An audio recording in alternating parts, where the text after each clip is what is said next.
Candyland cake tayo for today's video! Hi Goldies! So bago ako gumawa ng cake, ayan, for the dugyot lang tayo ngayon dyan guys. Ang tagal na kasing gift sa akin to ng kaibigan ko and ngayon ko lang naisipang idikit sa aking pader. Isipin nyo, last September pa yung birthday ko. Finally, nadikit ko na siya. Thank you so much sa Bessie ko / maid of honor ko na si Ali. Ayan, magpunta na tayo ngayon sa cake. 6 by 6 inches yung size ng ating cake. And moist chocolate yung flavor niya. As you can see, ang base color ng ating cake is color pink. Syempre dahil it's a girl lang ating celebrant. Siguro kung boy yung celebrant tapos Candyland yung theme ng kanyang parties, malamang siguro hindi siya pastel colors. Kaya mostly talaga sa nagpapagawa ng Candyland cake is girl yung mga kanilang baby. Anyway, ang size nga pala ng cake drum natin is 10 inches. Tapos kung mapapansin nyo, may space dyan sa side para syempre may space tayo para sa ating rainbow. Nabasa ko nga pala yung mga comments guys nung pinost ko yung photo nitong Candyland cake natin. Inaabangan daw yung video nitong cake na to. Especially yung rainbow kung paano ka daw ginawa. Kaso nga lang,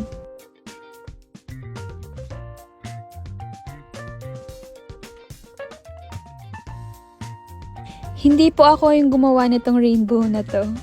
Yung fondant na yan, pinagawa ko lang po yan sa friend ng tattoo artist ko. Naggagawa siya ng fondant, nagko-customize siya. Wala kasi ako makita mabibilihan online ng ganyang rainbow. And kahit sa baking supply na malapit sa amin. So kaya yun, nagpagawa na lang ako ng fondant topper. Siguro pag nagka-time ako na yung gagawa talaga. Alam ko dati nag-try ako ng ganito kaso nga lang para napansin ko hindi pantay-pantay yung pagkaka-roll ko sa fondant.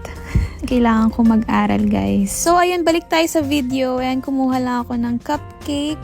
Tapos nilagay natin dyan sa ilalim ng rainbow para may pagtusukan tayo ng mga balls and ng mga candies. Syempre, i-cut lang natin yung kakasya mismo sa ating board. Kasi nakapaglagay na tayo ngayon ng clouds and ng balls. Hindi po yan edible. Ayan po ang edible. Yung ating mga gum paste. Unang-una, syempre, yung ating macarons. Next naman, yung ating mga mini donuts. Nabili ko po yan sa JM's Baking Supply. Dito lang po yan sa Malabon and meron din sila sa Shopee. Next naman yung ating mga chocolate bar na hindi naman siya chocolate dahil nga syempre siya ay gum paste. Nabili ko naman yan sa SJG Bake and Craft. Pati po yung lolly, sayang nga lang nabasag yung ating violet. Buti na lang na-refund ko po yan. Kasi yan, kanina pa ako nagsasalita pero hirap na po ako kung saan ko ilalagay yung mga candies na to. Kaya ang dami na pong nangyari dyan na tinusok ko, nilagay ko pero tinanggal ko po ulit.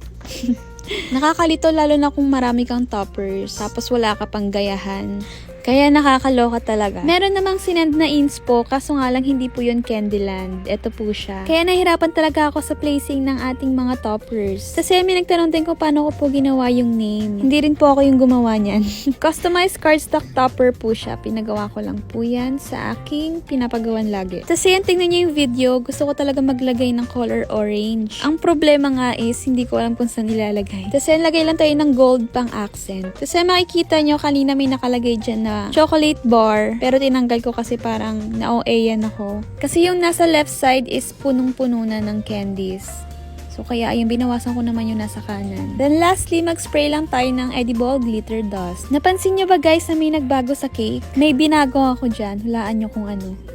Finally, tapos na yung ating Candyland theme cake. Ayan, naglagay na rin ako ng number 1 na candle dyan. Happy first birthday, baby Isabel! Thank you so much for trusting Goldie Bakes!